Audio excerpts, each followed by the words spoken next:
Restez ici, tandis que je m'en irai prier là-bas.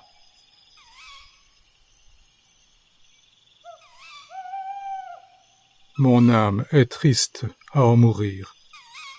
Demeurez ici et veillez avec moi.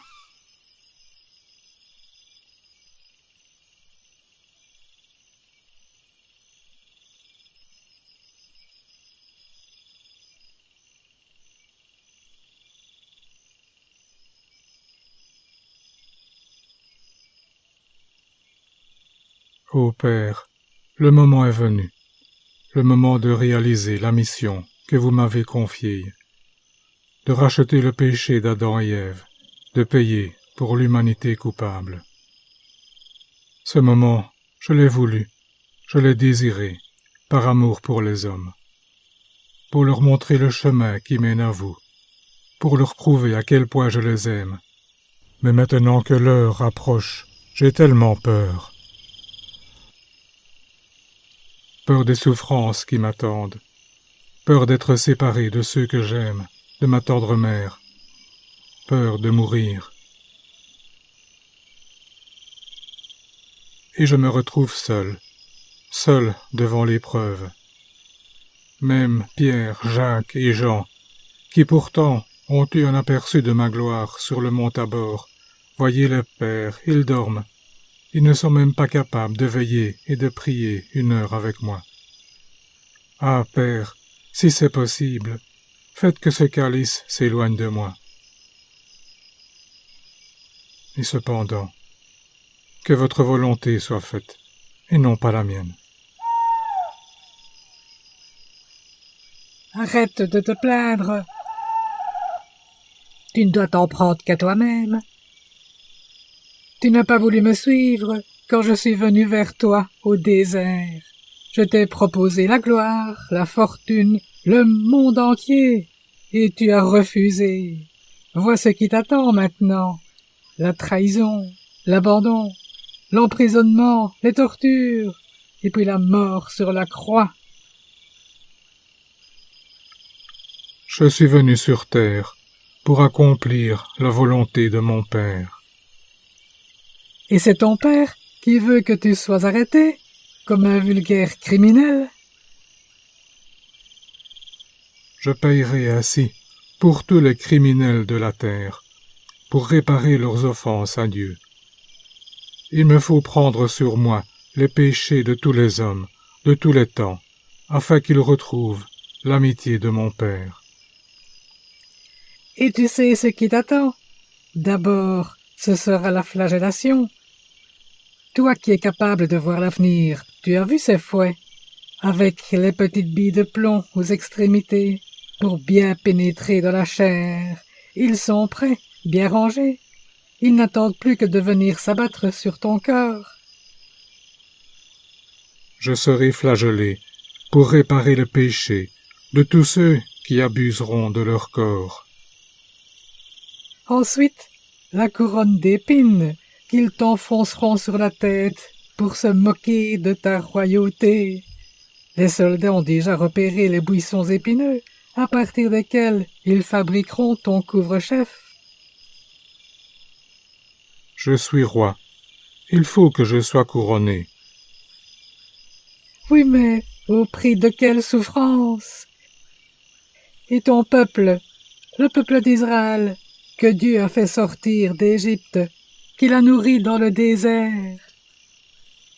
C'est ce peuple-là qui à présent réclame ta mort, et c'est pour eux que tu veux mourir. Et tous les coups que tu vas recevoir, et les crachats, et les moqueries, et cette lourde croix que tu vas devoir traîner sur tes épaules meurtries jusqu'au lieu du supplice, avant que les clous ne déchirent tes mains et tes pieds. Je suis venu en ce monde pour faire la volonté de mon Père, pour souffrir et mourir pour le salut de tous les hommes. Mais pourquoi te torturer ainsi? Est-ce qu'il mérite que tu souffres autant? Tu sais très bien que non. Mais je les aime, et je suis venu sur terre pour cela, pour donner ma vie pour eux, afin de leur rendre l'amitié de Dieu et leur rouvrir les portes du ciel. Mais tu sais très bien que la plupart s'en moquent. Ils ne pensent qu'à profiter de la vie, à s'amuser. Que tu vives, que tu meurs, ça leur est égal. Bientôt ils seront tous à vociférer devant Pilate pour réclamer ta mort. Et toi, tu voudrais mourir pour eux? Ils ne sont pas tous comme ça. En tout cas, ils sont bien rares, ceux qui t'aiment vraiment. Tu mens. Il y en a aussi beaucoup qui m'aiment, et qui m'aimeront dans les temps à venir. Ils t'aiment parce qu'ils ont besoin de toi, mais ce n'est pas toi qu'ils aiment. Ce qu'ils aiment, ce sont les faveurs qu'ils espèrent recevoir de toi. Où sont-ils, ceux que tu as guéris, ceux à qui tu as rendu la vue, ceux que tu as ressuscités? Ils ont profité de tes faveurs, et maintenant, ils ont tous disparu. Je sais, malgré tout, qu'il y en a qui m'aimeront d'un amour désintéressé. Et quand ils n'obtiennent pas les faveurs qu'ils souhaitent, ils se révoltent et te rejettent.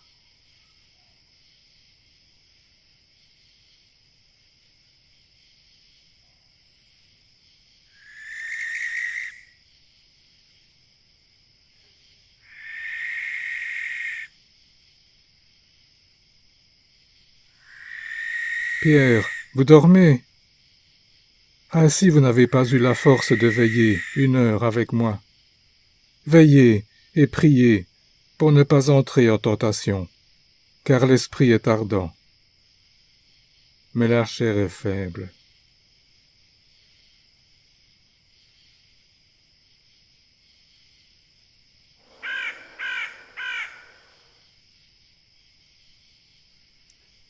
Mon Père, si cette coupe ne peut passer sans que je la boive, que votre volonté soit faite. Tu vois, qu'est-ce que je te disais? Ce sont tous des ingrats. Judas t'a déjà trahi. Il est allé te vendre pour 30 deniers. Pierre dort, et bientôt il va te renier. Et tous les autres vont s'enfuir dès qu'ils verront arriver les soldats. Il n'y a pas que. Je veux aussi donner ma vie pour tous ceux qui viendront dans les siècles à venir. Mais ce sera pareil, tu connais bien les hommes pourtant. Tu sais à quel point ils sont ingrats. Toi qui es capable de voir l'avenir, tu sais bien que ce ne sont que des profiteurs. Pas tous, esprit du mal, pas tous. S'en trouvera-t-il un pour te rester fidèle?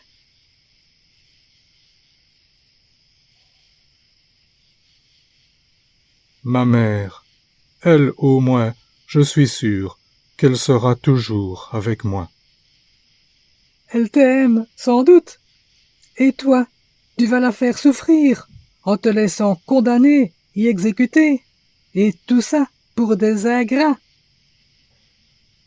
Et comment un fils peut-il imposer de telles souffrances à sa mère?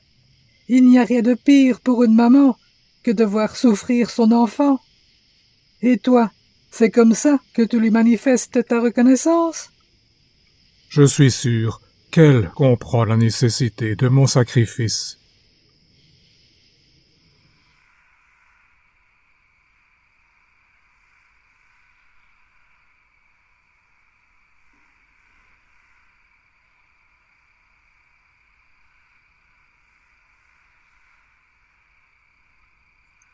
Pierre, Jacques, Jean, vous dormez?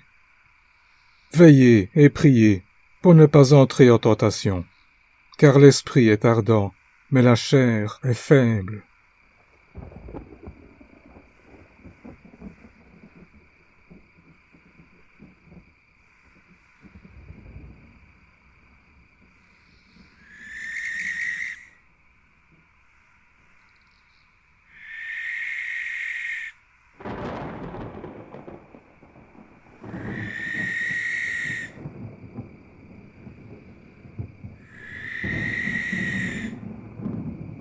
Et ton père, même lui t'a abandonné, tu vois bien.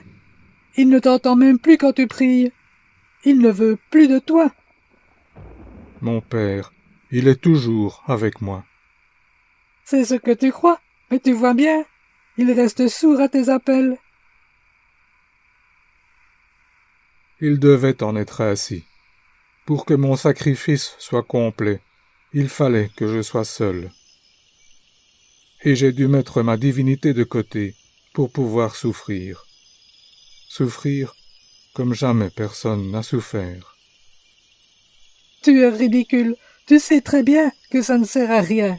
Tu vas souffrir et tu vas mourir pour rien. Ah, si tu m'avais écouté.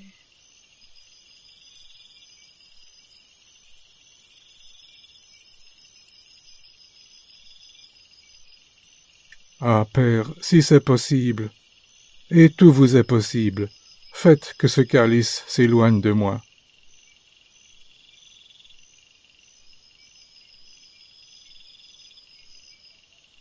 Me voici tout entier plongé dans un abîme de fange.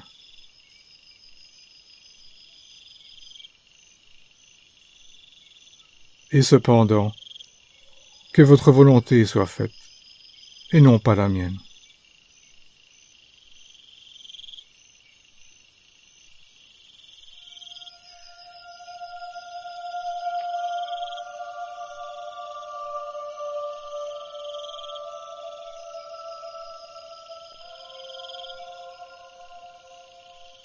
Maître bien-aimé, c'est votre Père qui m'envoie, pour vous réconforter, pour vous donner la force de poursuivre, jusqu'au bout. Mais pourquoi ne me répond-il pas lui-même? Seigneur, vous avez pris sur vous les péchés de tous les hommes et de tous les temps. Tous ces crimes, ces atrocités, toutes ces révoltes contre les commandements de Dieu, c'est insupportable. C'est comme si je les avais commis moi-même. Je n'en peux plus. Mais considérez, Maître, que par ce sacrifice, vous allez rendre à votre Père la gloire qui lui avait été enlevée par le péché des hommes. Si au moins lui me répondait. Et pour le salut des âmes, tous ces pécheurs qui seront sauvés grâce à votre mort sur la croix. Si encore j'étais sûr de pouvoir les sauver tous. Mais hélas, je sais bien que malgré toutes mes souffrances, il y en aura toujours qui refuseront mon amour. Qu'aurais-je pu faire de plus pour les sauver? Pensez aussi à tous ces martyrs, qui au cours des siècles accepteront de donner leur vie pour vous témoigner leur amour. À commencer par votre mère, qui donnerait 1000 fois sa vie pour vous épargner toutes ces souffrances.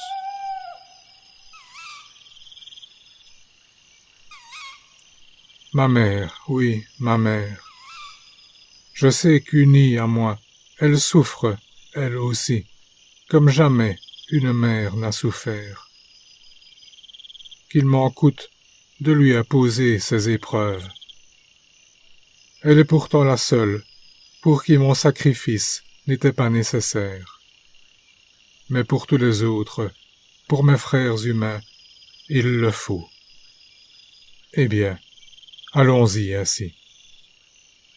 L'heure est venue de souffrir et de mourir pour le salut de mes frères.